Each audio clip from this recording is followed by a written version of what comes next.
Alright guys, welcome back to another recap, another green day, locking in $815 with 14 cents, traded two stocks. From here, you guys can see volume on REV is way higher than PEV. That's because REV is the one that I traded all day. I did end up green on it, $331, but I don't think I traded the best. It was very choppy, and there was a lot of times where I was holding a trade up $700, $800 on it. I was waiting for a next leg up. And instead of that, it came down and stopped me out, and I was always hovering that $300, $400 average. So I'll show you those trades here. Yesterday, I will say, I always tell you guys if I take more trades. I took another trade yesterday on REV for an extra $12 of profit. I downsized a lot during power hour, and that's the only trade I took. So technically, I went 6 tickers green for 6 yesterday, but today only 2 and green on 2. So with that being said, let's go over to my trades. Alright, so here it is. I'll start with REV, and quickly want to tell you guys, if you guys want to trade me live, watch me trade live, you guys know here on YouTube, it's completely free. Hit that notification bell and subscribe, and you'll get notified 15 minutes before market open is when I go live. Or you can go over to tradecaster.com and cancel ones that ask you for that membership payment. You don't have to pay to watch me. It's free.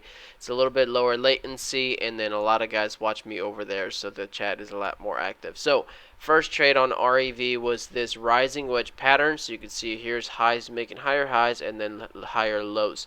I honestly thought before market open this stock was actually going to fall out of that rising wedge and then pull back down. So I didn't expect to trade this stock at all.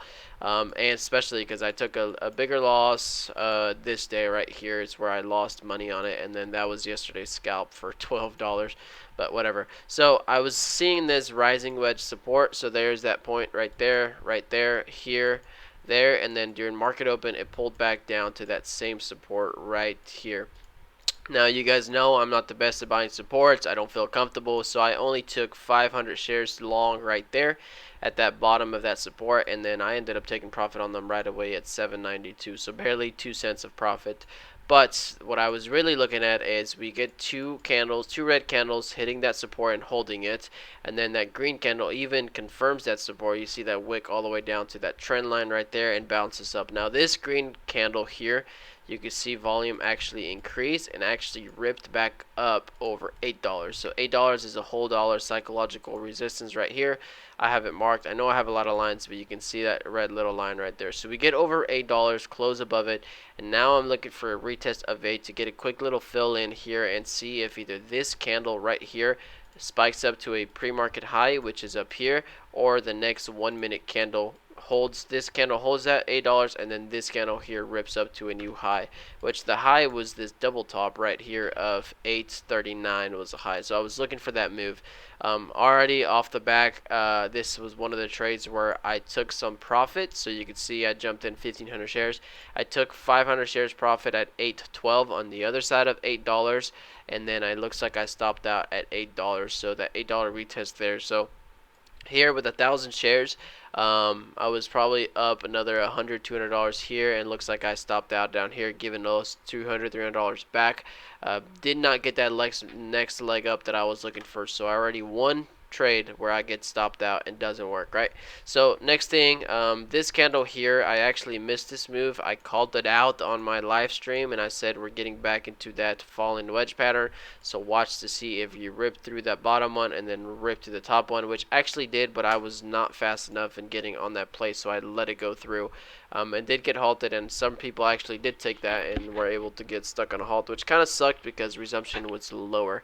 But then we get a nice move up here. This candle, pretty big wick and didn't really rip those levels. You guys know that I like to see the candles physically take each level as it's squeezing, not like pops up and then I don't know where a wick just shows up, like spawns out of nowhere. I don't like to see that. I like to see candles actually take it. So halt level is 60. We break that level of 860, tuck below it, no trade. Here again, hit 860, no trade there, close below it.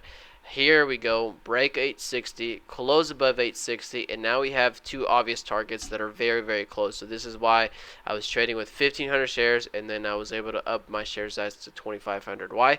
One target is the high of day, right? High of day was 897. That was the highest this stock had ever hit on the day.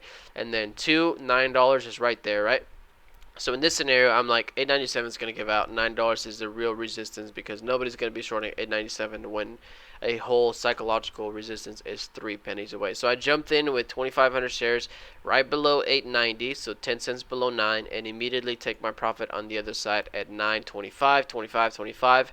And then I don't know that I stopped out on this one. I don't think so. This was my next stop out here that I was kind of annoyed, frustrated about. So I take 500 shares here, trying to buy the dip of 9, buying at $9. Pulls all the way back up to 930 and 931, make it a little bit of profit. And this one right here, once again, I jump in 2,500 shares. We break below 9. We reclaim 9 right away. Pretty good candle there. Closes towards the top. I buy that next micro pullback there on that 1 minute candle. Now, either this candle closes there and this candle here makes the next move here, or this candle recovers, makes a micro pullback, and this candle breaks a new high, right? So the new high would be 9.4. 950 is my next target, $half right there. So I was looking for that next leg up again. So I buy that dip off of 9. 9.1 is where I filled in. 9.15, 9.16, sorry. I take 500 shares out at 9.16, so barely a little bit of profit. Oh, no. 9.1, okay, I guess so. And then I have 1,000 shares, and once again, I am looking for that next leg up all the way to 950. With 1,000 shares from 9.1, that's 40 cents. 40 cents times 1,000, that's $400 that I was looking at. I was up on it, came back and stopped me out. No trade there. So that's 2 or 3. One that I tried making the next move. Another one that I'm waiting for that next leg up here, 950. Doesn't happen. Another legs up that I'm waiting. Doesn't happen. So at this point, I'm like, nothing is working. I jump back in on the stock later on at that same level, $9, right? So we break below 9. We're trading below 9. Here's $9, this line right here. We break above 9. Good support there off of 860, but we break 9, close above 9, and here, this is the one that upset me the most on the day. I jumped in again with 2,500 shares at below 9, so my entry was 905, right at 9, and then I take 500 shares out right here at 9.1, barely any profit, 5-6 cents a share. And then I keep 2,000 shares, which is all of these orders right here. 2,000 shares at a stop.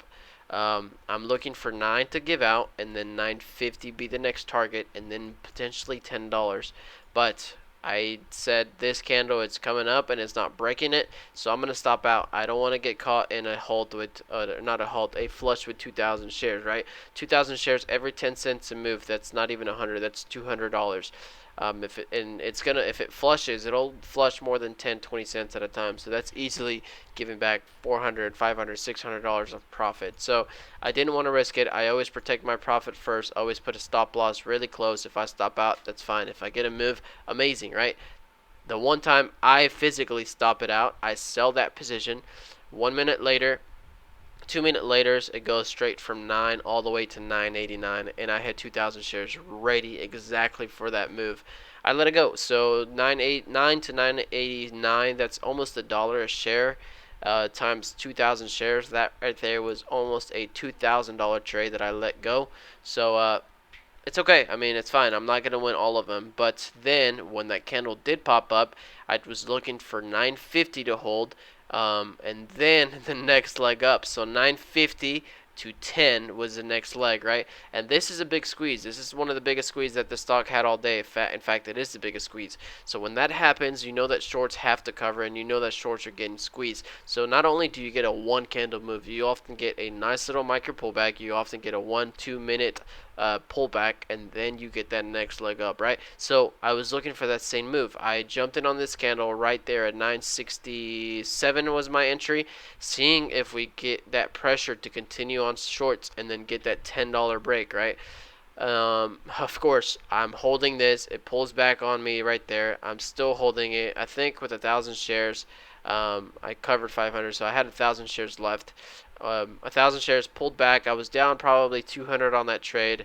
It came back up. 1 minute candle held 950. 2 minute candles held 950, and then 3 minutes. This is 3 minutes trying to hold that 950. And I said, if this stock was to have taken shorts out and really squeezed, it wouldn't have taken 3 or 4 minutes, right? It would have taken a one move, a 1 minute pullback, next right up, or a one move, one micro pullback, and that same candle take it back up. So I said, I'm stopping this one out. I know I was stubborn here and I closed it, but this to me doesn't look good, so I'm going to stop out of that one. And I mean, good thing I did, because on that one I stopped out, barely a little bit of loss. I think at the end of this trade here I was up 420, so I lost about 90 bucks on this trade here from 970 to 954. So I lost $100 there, but good thing I stopped out, because this stock did end up flushing, and it's still, I mean, it's still holding its momentum, but definitely a power hour stock to keep on watch, but I don't trade power hour, so I'm happy with that $331. And then the other stock was PEV, which at this point I was like, okay, $300 on the day, I'm fine with being green, I'm fine with ending $300 on the day, I'm happy with that. But then somebody on Tradecaster chat said that PEV was halted, and that was this candle. So I missed this first halt, and I didn't see it until this candle here when it was already halted. At that point I said, this is a new IPO, and I'll show you guys what I mean. So if you go back to the history of the stock, it's right there. That's the whole history. And 650 was the highest it had hit, and that second halted and froze at 572. So two options that I gave: either this stock halts up and starts holding $6 for that break of 650, or maybe we pull back and see if we start holding 550, maybe VWAP, something like that, half dollars, whole dollars, 5, something like that, and then grind the day to go up to 650. First option actually played, so we halted higher, we resumed higher, sorry, and then pull back down, and I punched the buy button right there to get that fill at $6 and try to hold $6. So I got filled at 595, a little bit under. This order didn't go through cleanly, so I filled some at 586, 589, but then some of them I actually filled at 605, 606. So pretty choppy there, but I think it looks like only 20 shares at 606. So it wasn't bad. That's the downside of market orders. But I was in at 595 cost basis, and then took my profit in at 627. I think on this one again I was looking for that bigger trade, so I took it out at 638, 38, 32, 32, and then I put 500 shares at stop loss of 6.1, so above profit 6.1, stopped out. I'm fine with that. Made 483 just on that trade, and I said I'm up $800 on the day now. I am going to call it, so I called it a day. And this stock actually did come back and get to that 650 level here, and this time you did make a very nice squeeze, 650 all the way up to $8, as opposed to here you got that very nice flush. But yeah, that concludes today's recap. $800 profit, traded about 2 hours like usual. And yeah, if you guys want to watch me trade live, go over to YouTube and hit that notification bell so you guys are notified when I go live, or tradecaster.com. Like I said, cancel out that payment because my lobby is free and you should be able to watch me free. Other than that, guys, make sure you do your own research and knowledge on stocks before you put your real money in. And yeah, guys, so I'll see you on the next recap. Thanks for watching.